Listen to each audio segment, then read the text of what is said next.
So in this next video we're going to be looking at who can become foster carers in Camden. The short answer is that pretty much anybody can apply to become a foster carer. There are a lot of myths circulating around reasons that people might discredit themselves. Most of those aren't true. So you don't have to own your own home to be a foster carer. You don't have to have previously had your own children. You don't need to be in a relationship. You can be applying as a single applicant, but if you are a couple, you can be a same-sex couple or a mixed-sex couple. None of the things I've just mentioned would disqualify you from applying to be a foster carer. So if you're renting, we would just be looking to check that that's stable with your tenancy. If you don't have your own children, then we would just want to know that you do have a level of childcare experience, whether that's professionally or through caring for nieces, nephews, godchildren, neighbours' children. And if you're applying as a single applicant, that's fine, but we'd want to check that you have got quite a robust support network in place to help you out, because fostering is a very demanding role. So children in Camden come from a really diverse range of backgrounds, and so it's important that we've got foster carers from an equally as diverse range of backgrounds so that we can try and match children and foster carers from similar cultural or religious backgrounds to help them feel more at home. So as it says here, we welcome applicants from all sections of the community and all ethnic and religious groups. So having said that basically anybody can apply, I'm now going to qualify that slightly with a few requirements. So generally speaking, to be a foster carer, you need to have a spare bedroom for the child so that they can have their own space in your home. So it's not appropriate for children, for foster children, to be sharing a bedroom with any children of your own that you might have. They need to have their own space in your home. The exception to the requirement of needing a spare bedroom is if you're caring for babies, because they can be in a cot in your bedroom. So we do have some carers in Camden who we call baby carers, who are just approved to look after that 0 to 2 age group. And if that's your situation, you don't have a spare room, that's fine to apply for babies, but obviously you need to bear in mind that you wouldn't be able to be working at the same time as caring for a baby, because that's just not possible. You need to be there for them because they're not at school, and you'd also need to demonstrate that you've got a good level of experience of looking after that 0 to 2 age group. You need to be over 25 and living in the UK, obviously. And then there are a number of different checks that we would get you to do as part of your application process. So that includes a police check through the Disclosure Barring Service, a medical check with your doctor. We do a local authority check, so if you live in Camden, we would see if there's any records held by Camden Social Services or other services about you that we might need to consider in terms of your suitability to be a foster carer. You don't have to live in Camden, so if you live in a different borough, we would get in touch with them.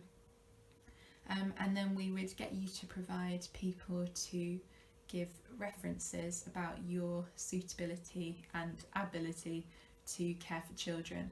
So when you think about who to put forward as references, think about people that have seen you interacting with children and can talk about that. Just mentioned here ex-partners. So if you've had any significant relationships, particularly if they've resulted in children, but you're no longer in that relationship, ideally we would like to speak to that ex-partner, because they are very well placed to talk about your ability to look after children if for a period of time you were raising children together. We understand that in some circumstances that's completely not appropriate, maybe around the reasons why you're no longer in that relationship, and some people just lose touch and maybe the relationship was 30 years ago and you've got no way of contacting them. That's fine, but it's just something to bear in mind. It will be brought up further down the application process if you do have any people in that category and if you would be happy for them to be contacted. mention smoking here as well. So there's quite strict national guidelines on smoking. If you want to care for children between the age of 0 and 5, it's an absolute no-no, zero tolerance policy. So you can't smoke, not even just outside. There cannot be any smokers in your household if you want to care for 0 to 5-year-olds, and that's because of the really high risk from passive smoking for children, particularly children whose lungs are still developing at that age.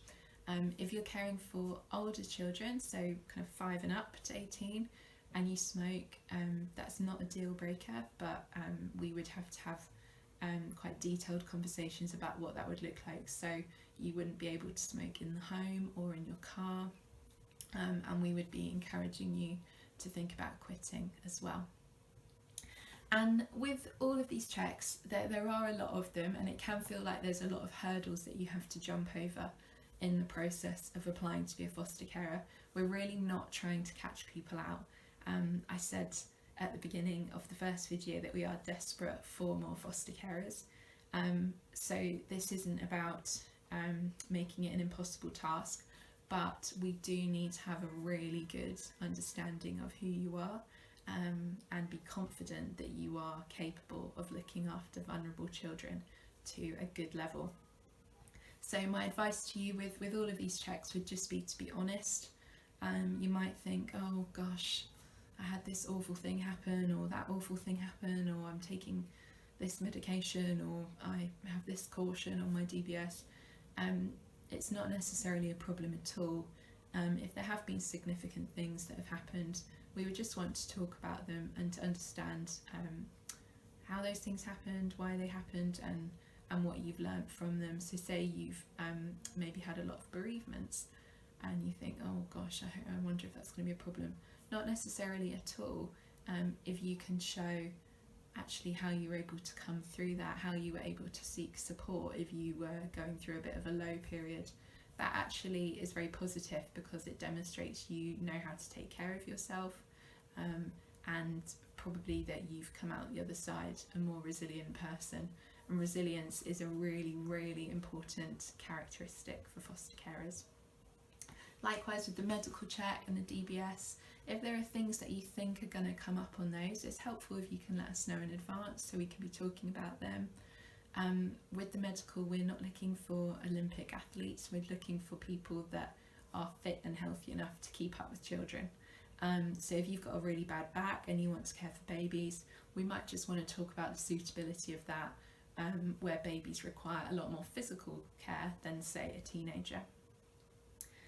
But if you've got any questions on this aspect of the process and the different checks that you have to go through, then do please get in touch.